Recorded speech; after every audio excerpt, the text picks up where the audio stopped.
ഞാൻ ഡോക്ടറോട് സംസാരിച്ചേ. അപ്പോ മൂപ്പര് പറയണത് എനിക്കങ്ങനെ വയ്യായി ഒന്നുമില്ല. ഒരു നെഞ്ചുവേന വന്നോന്ന് കേട്ടപ്പോ വാര്യമാവൻ ഉണ്ടാക്കിയ കോലാഹല.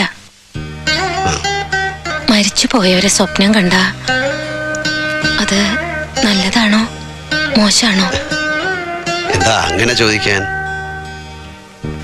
ഈയിടെയായി അച്ഛനെയും ശാരദയും ഇടയ്ക്കിടയ്ക്ക് സ്വപ്നം കാണുന്നുണ്ട്.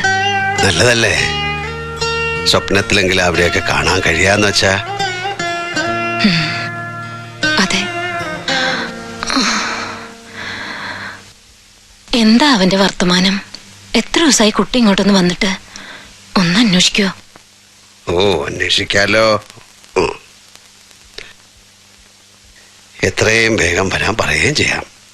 പോരെ? അവനോട് ദേഷ്യമൊന്നുമില്ലല്ലോ?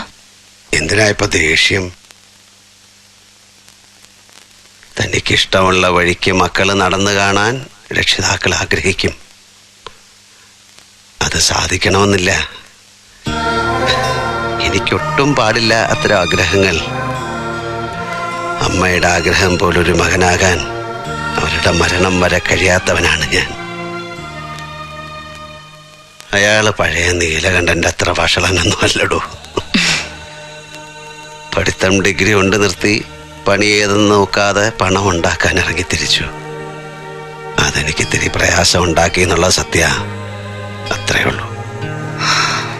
ഈശ്വരന്മാരെ, എന്റെ കുട്ടിക്ക് ആപത്തൊന്നും വരുത്താതെ നോക്കിക്കൊള്ളണേ. അയാൾക്ക് എന്താ ആപത്ത് വരാൻ? ഭാര്യര് പറയും പോലെ ഇത് അയാളുടെ കാലമല്ലേ, കാർത്തികേയൻ മുതലാളിയുടെ കാലം.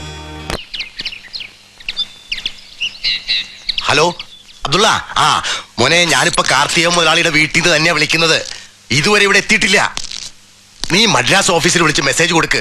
അവിടെ എത്താതിരിക്കില്ല. മൊബൈലും ട്രൈ ചെയ്യ്. തറവാട്ടിൽ നിന്ന് ആൾ അന്വേഷിച്ചു വന്നിരുന്നു. അമ്മയ്ക്ക് മൂപ്പര് അത്യാവശ്യമായിട്ട് കാണണമെന്ന് പറഞ്ഞു. ശരി മോനെ, ഞാൻ ഈ നമ്പറിൽ തന്നെ വെയിറ്റ് ചെയ്യാം. ഓക്കെ.